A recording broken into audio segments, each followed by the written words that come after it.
before we move on to also midlife, I just want to make one more pattern comment is a lot of the things you just mentioned through Eric Erickson's work match up at least loosely to Timothy Leary's 8-circuit model, the first 4 circuits, the oral survival circuit, the anal territorial circuit, was the social sexual, and the time binding circuits. And those are all through 0 to 20 as well. And Leary's model, often that's how it's reported.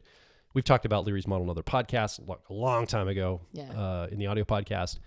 And maybe we'll unpack that again in the future. But I just want to make attention to that too, that I think we're onto something here because it seems to match also Leary's.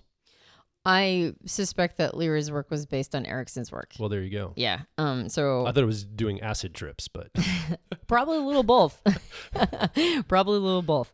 So Erickson is fully complete at this point. Yeah. He didn't really go beyond. You're over 40. Screw you. That's right. We're It's done Eric with you. Erickson's view.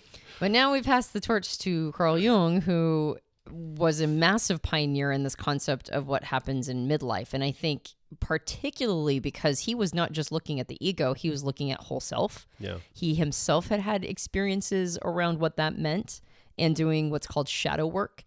This idea that there's more to explore than just the ego, that's Jung's, in my opinion, that's part of his masterpiece of understanding.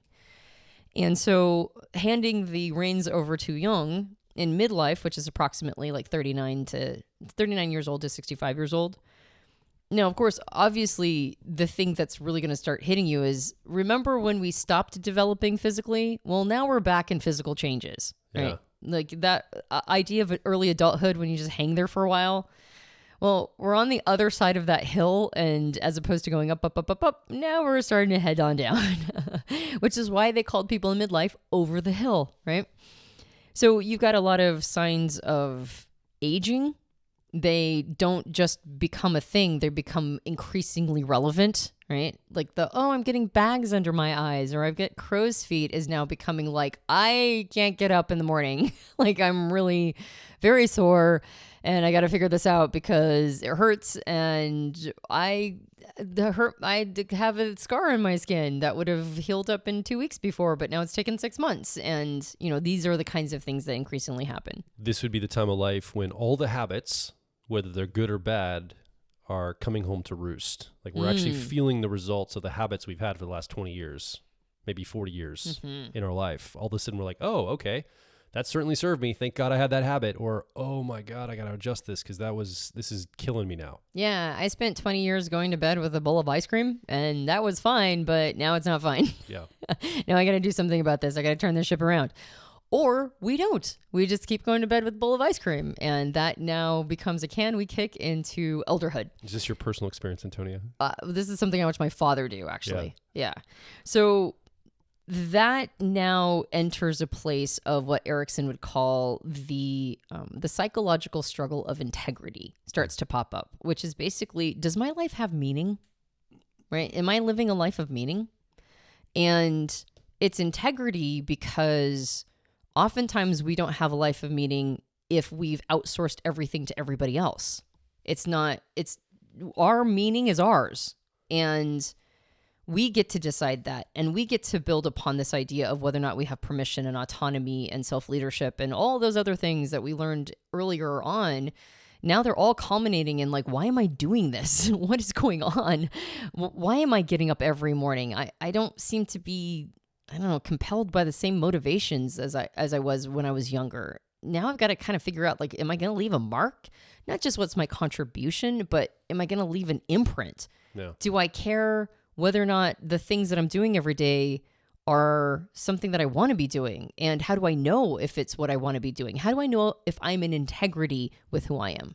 So I look at this part of life as a massive opportunity to reevaluate, potentially to hit the reset button or multiple reset buttons on life while you still have time. Because there is some element of youth. I mean, there's some energy here at midlife. You don't lose all your faculties. You're not blind. You're not deaf. You're not like... Your body's not falling apart to the point where you're senile yet, often.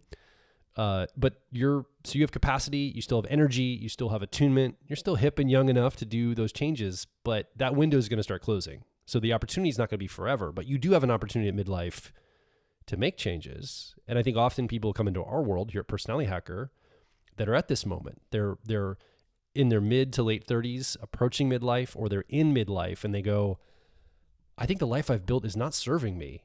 It's not ergonomically designed for the personality type that I am. All the systems I have set up, all the people I've surrounded myself with, and all my career choices have led me here. And I'm not sure this is actually what I wanted.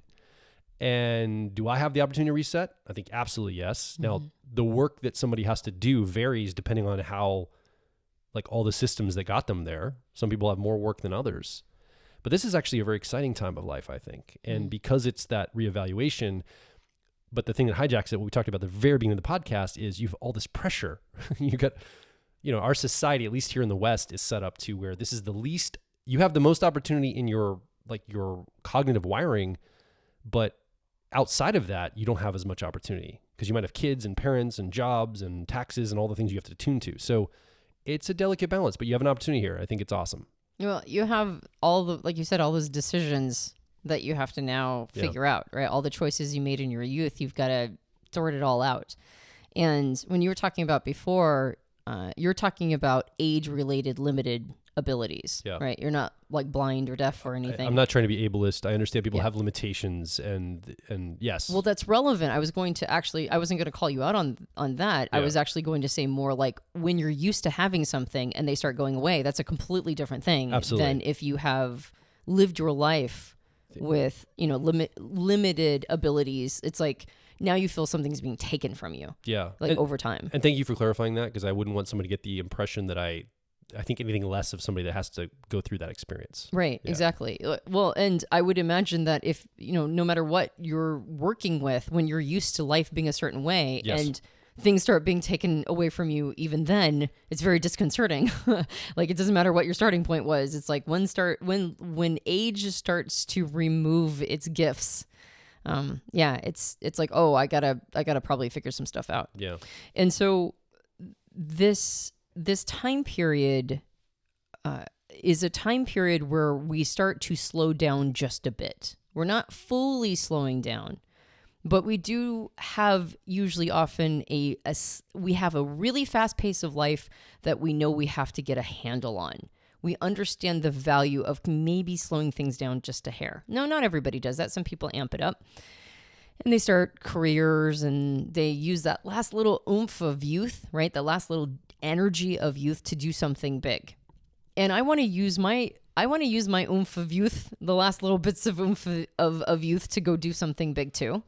But I also recognize that self-care has to come in here. I have to be a little bit more thoughtful about my choices. I can't stay up to 2:00 in the morning every night, right? And get up at 7.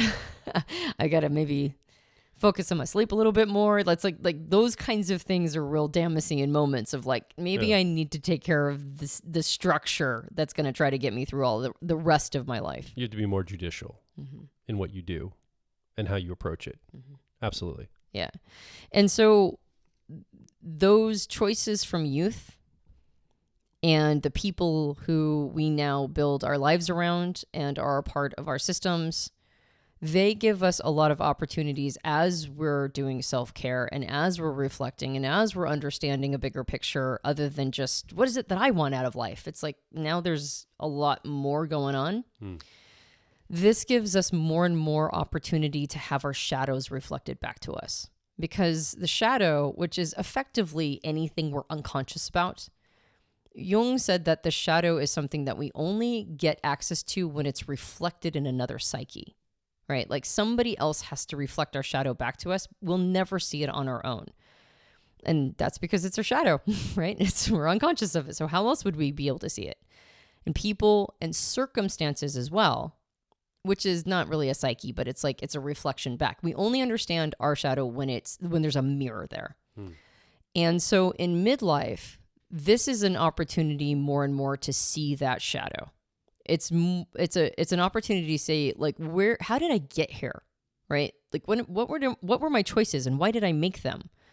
And why am I in this dynamic with this person? And why am I fighting over here? And why am I resisting this? And why is this the career that's going on? And why do I hate my boss or whatever it is, right? Why are my kids always so sassy, right? Like what's going on here? And so now more and more of our shadow is reflected back, and that opens up a whole new cognitive capacity. And that's why midlife is almost like it's like a second life. It's like the beginning of something more if we let it be, because it reflects back to us a bunch of content and information that we just simply didn't have access to before. And a fork in the road shows up. That fork is effectively, am I going to look at that shadow content and do something about it? Is my ego going to be so sensitive and fragile that when I get that content reflected back to me, I'm not going to look at it. I'm going to refuse to look at it, and I'm going to double down on my ego and whatever's there? Or am I going to be a person of resilience and receive some of that shadow content and make changes and understand there's way more to me than I realized before? And that's why it's the second birth, right? It's like a second time period of understanding ourselves completely anew if we let it be. It's not forced on us. We can go down that one path that goes, no, I'm going to double down on my ego and I'm just going to be more of whatever I was before.